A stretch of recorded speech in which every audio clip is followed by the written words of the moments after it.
kebakaran di pasar jangan terlalu aneh. Hakikatnya dari Allah. Sebab api itu adalah makhluk Allah. Masa 2 jam kebakaran di pasar 70 ruko habis. Kita tidak ngerti sebetulnya. Ini kalau bukan daripada hakikat Allah. Yang kedua, akan dibawa dengan banjir harta kita. Siapa orang yang bisa menahan air? Tidak akan bisa. Yang ketiga, akan diambleskan ke muka bumi dengan gempa, dengan longsor, dengan angin. Ini kekuasaan daripada Allah. Yang keempat, harta kita akan dicuri oleh manusia. Makanya kalau kita kecurian, jangan rame. Malu kita ini. Apa sebab? Di dalam agama itu in khairan fa khairun. Bagus dibayar bagus. Wa in syarrun fa syarrun, jelek bayar jelek. Kenapa harta kita dicuri? Tidak mungkin harta kita dicuri. Pasti kita pernah mencuri. Suka mencuri apa kita? Kita ini suka mencuri uang yang 2,5% tidak dikeluarkan. Makanya kalau orang yang tidak zakat itu bukan pencuri lagi, perampok namanya. Terus yang ketiga, yang keempat, harta kita akan ditipu oleh orang. Kenapa harta kita ditipu? Tidak mungkin harta kita ditipu, pasti kita pernah menipu. Suka menipu siapa? Kita ini suka menipu di dalam hitungan daripada zakat. Zakat itu wajibnya 1 tahun sekali. Di dalam 1 tahun sekali itu berapa? 360 hari. Itu yang harus dihitung, 360 hari. Kalau sehari pendapatan 200.000, tinggal ngitung. Setelah 1 tahun baru dijumlahkan, baru dikeluarkan 2,5%. Sama dengan pajak, ada PPN, ada PPH. Kita juga yang harus dihitung, ada keuntungan juga harus dihitung di dalam 1 tahun. Dan berikut apa? Modal yang ada.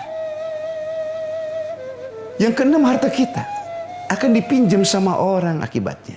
Tapi orang lain tidak mau bayar sama kita. Kenapa harta kita ditahan sama orang? Tidak mungkin. Harta kita ditahan sama orang, pasti kita suka menahan uang zakat tidak dikeluarkan.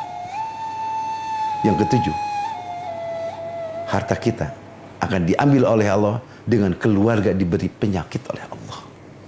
Gak anak, istri, orang tua, mertua, ke rumah sakit kita yang bayar. Kita usaha, anak bandel punya masalah. Kita usaha, karyawan masalah. Ada aja cara untuk menghilangkan uang tersebut. Yang kedelapan, di suatu saat orang tersebut akan diberi penyakit oleh Allah, yang mana penyakitnya tidak akan disembuhkan selama hartanya belum habis. Yang terakhir, yang kesembilan, bahwa harta tersebut setelah meninggal akan dirusak oleh ahli-ahli warisnya.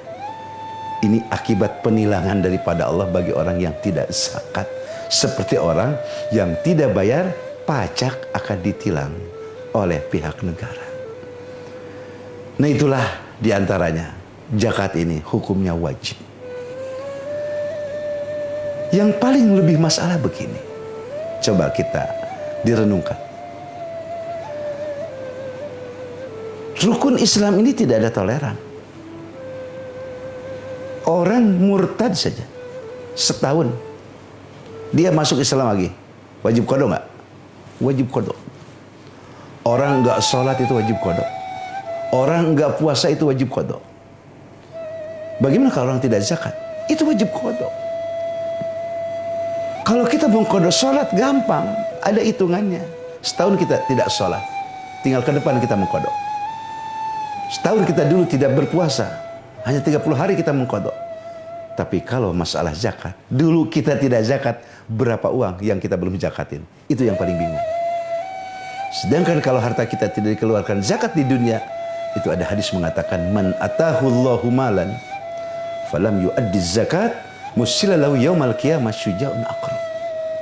Siapa orang yang diberi milik oleh Allah, tapi orang tersebut tidak mengeluarkan hak 2,5%-nya, tidak dikeluarkan zakatnya, semakin banyak harta tidak dikeluarkan zakatnya, maka uang harta tersebut, uang zakat tersebut oleh Allah akan dijadikan ular syuja'ul aqra nanti di yaumil qiyamah yang akan menyiksa orang tersebut.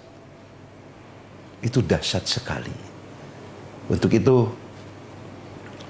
kita mempunyai harta ini adalah amanat daripada Allah. Tidak hanya takut dengan amnesti pajak, tapi juga harus takut dengan amnesti daripada Allah Subhanahu wa taala. Sama dunia akhirat ini. Semoga kita diberikan taufik hidayah oleh Allah Subhanahu wa taala. Rupanya cukup sekian dari kami. Wallahul muwafiq ila aqwamit thoriq. Wassalamualaikum warahmatullahi wabarakatuh.